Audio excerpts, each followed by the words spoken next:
सारे चालू कर दो।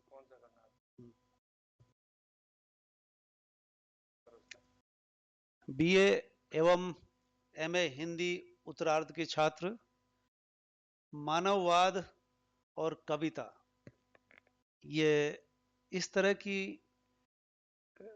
पाठ्यक्रम में जो शामिल है कि हम कविता को कैसे समझें।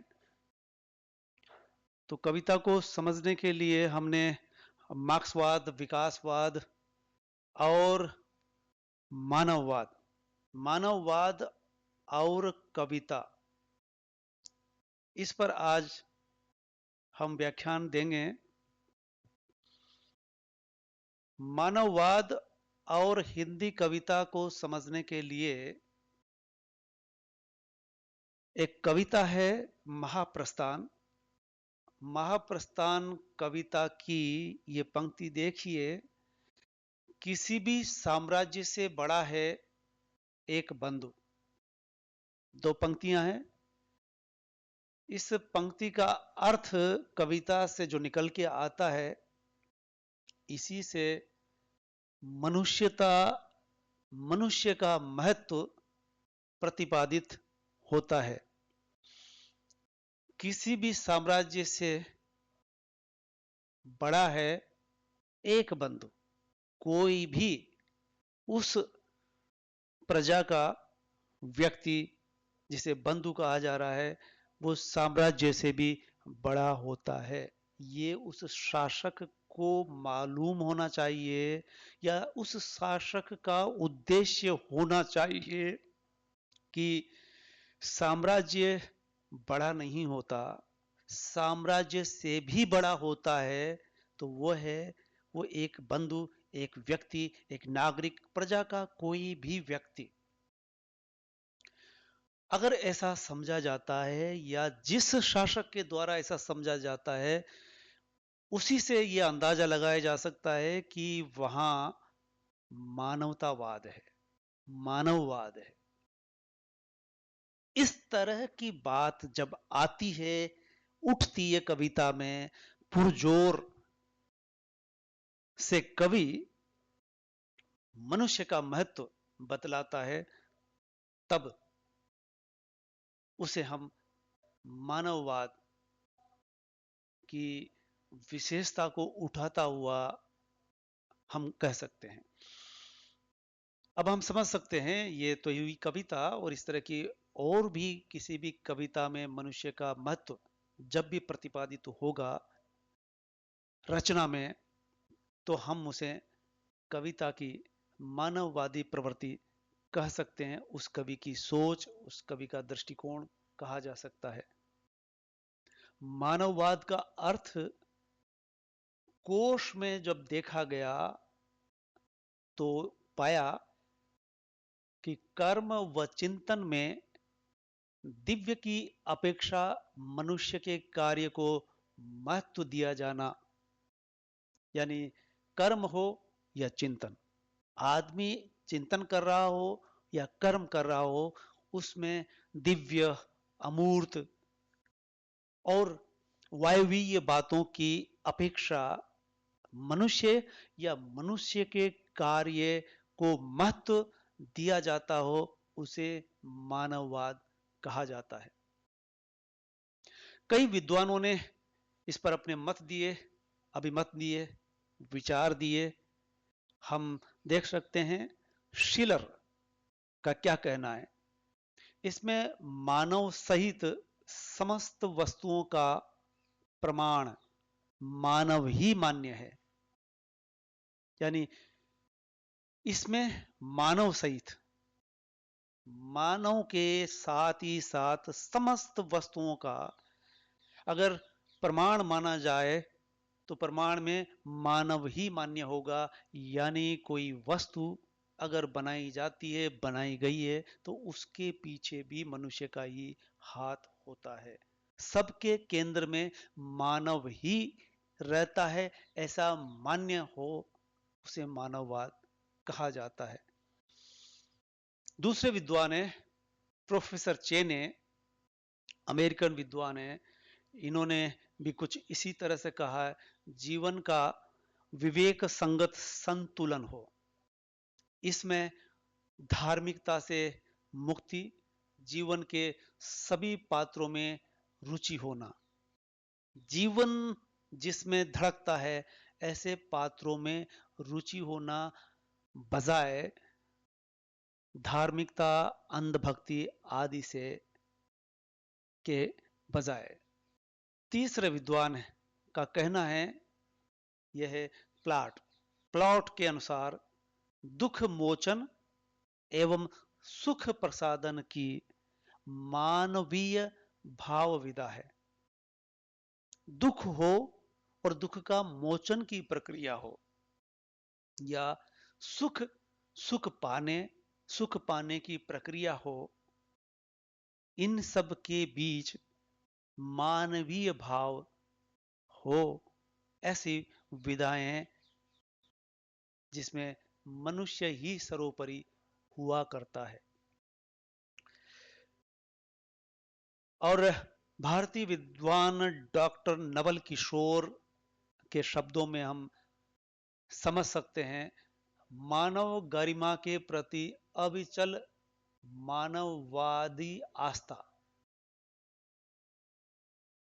मानव की गरिमा और उसके प्रति अविचल भाव होना मानववाद में आस्था। मानववाद संप्रदाय नहीं है। ये आप देखेंगे जब ये शब्द दिया जा रहा है तो इसमें पारिभाषिकता निहित है कि अगर किसी भी धर्म की बात करेंगे, हिंदू, मुस्लिम, सिख, ईसाई, तो जब किसी भी धर्म का व्यक्ति धर्म से संबंधित बात करेगा तो उसमें सांप्रदायिकता निहित होती है। संप्रदाय प्रमुख हो जाता है और वो अन्य संप्रदाय को निम्न समझता है। वहां मानववाद नहीं हो सकता। मानववाद का ही मतलब होता है जिसमें सांप्रदायिक भाव नहीं होता, संप्रदाय विशेष की बात नहीं होती। मनुष्य मनुष्य समान है, उसमें धर्म जैसी कोई बात नहीं, किसी वर्ग विशेष की बात नहीं। दृष्टि और कर्म को प्रेरित करने वाली एक व्यापक विचारधारा है मानववाद।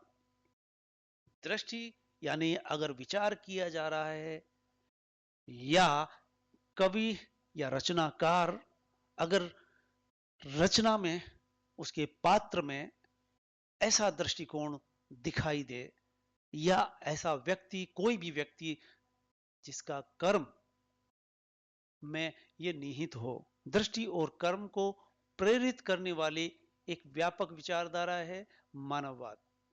मानववाद और मानवतावाद में फर्क होता है। ये चलते चलाते हमें समझ लेना चाहिए कि कई बार शब्द साम्य होते हुए कितना फर्क आ जाता है। मानववाद और मानवतावाद, पहला कृष्ण देवी शक्ति को स्वीकार करता है, दूसरा जिनका उद्देश्य विश्व को हिंसा मुक्त बनाने की सोच रखता है, पाशविक वृत्ति का निवारण, समष्टि कल्याण का भाव रखने वाले मानवतावादी कहे जाते हैं। एक में कृष्ण देवी शक्ति को स्वीकार का भाव होता है, और मानवतावाद में इस तरह सा विश्व में कहीं भी हिंसा नहीं होनी चाहिए, ऐसे विचार निहित होते हैं। मानववाद पर अगर भारतीय दृष्टिकोण से सोचा जाए और पाश्चात्य दृष्टिकोण को देखा जाए तो दोनों में भी फर्क दिखाई देगा। भारतीय चिंतन पर गौर करते हैं। भारतीय चिंतन में नश्वरता का प्राधान्य रहा है, लेकिन आधुनिक मानववाद के अनुरूप मानवीय महत्ता वाला दृष्टिकोण भी रहा है। जबकि पुनर्जन्मवाद यहां शुरू से आज भी दिखाई देता है। यानी हर व्यक्ति पुनर्जन्म में विश्वास करता है। पहले यानी वो एक के बाद एक लगातार जन्म लेता है और इस जन्म का कर्मों का फल अगले जन्म में मिलेगा, इस जन्म में पिछले जन्मों का फल मिलेगा और इसी आधार पर उसका जीवन गुजरता है। ये एक ऐसी भावना है जिसे हम धार्मिक प्रवृत्ति कह सकते हैं, आस्थावादी प्रकृति कह सकते हैं, ऐसी विचार जिसमें धार्मिकता निहित है। ये उपनिषद काल में अगर हम देखेंगे तो उस काल में पारलौकिकता हावी होने लगती है और फिर दूसरा दौर बौद्ध और जैन धर्म का आता है। जब बौद्ध का दौर था, जैन मनस्वी पैदा हुए, उनके दर्शन में बिना भेदभाव के मानव कल्याण की भावना रही है। इस तरह से भारतीय चिंतन में एक द्वंद्व निहित रहा है जिसमें मानवतावाद देखा जा सकता है, विचारों में, भावों में। और बीच का दौर जब बौद्ध का काल आता है, बुद्ध जब प्रचार प्रसार करते हैं, बुद्ध के विचारों में निहित है, जैन दर्शन में भी बिना किसी भेदभाव के मनुष्यता को महत्व देने की प्रवृत्ति देखी जा सकती है। रोमन संस्कृति में सिसरो ऐसे विद्वान हुए जो मानववादी हुए, जो मानव को ही केंद्र में रखते हैं। कहने का आशय यह है कि मानववाद भारत में स्पष्ट नहीं रहा। जब बुद्ध काल आता है तब मानववाद दिखाई देता है पूरी तरह से स्पष्टता के साथ। वहां जन्म, पुनर्जन्म या धार्मिक आस्था जैसी बात नहीं थी, बल्कि मनुष्य मनुष्य को समान समझने की बात आती है। वो सभी मनुष्यों को समान समझते हैं और शिक्षा पाने का सभी को हक बतलाते हैं। तो इस तरह से हम जब यूरोप में देखते हैं और रोमन संस्कृति में सिसरो इस तरह के विद्वान रहे जो मानववादी कहलाए, जो हमेशा अपने विचारों में, कर्म में मानव को ही केंद्र में मान के चलते हैं, केंद्र में रख करके चलते हैं, इसके सिवाय और किसी को स्वीकार नहीं करते, किसी भी अमूर्त बात को महत्व नहीं देते। इस तरह से हम मानववाद का मतलब ये कि अवतारवाद या मानववाद या पुनर्जन्म या धार्मिकता, अंधविश्वास आदि, देवी देवता, इस तरह से मानने की जो प्रवृत्ति है वो भारत में सर्वाधिक पाई जाती है। लेकिन यूरोप में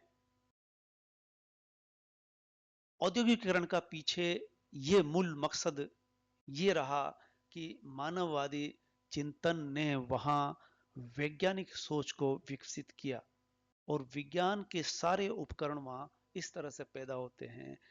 मानव मानव समान है, जाति धर्म जैसी कोई बात नहीं होती। हम अगले व्याख्यान में इस पर फिर रोशनी डालेंगे। तब तक के लिए धन्यवाद।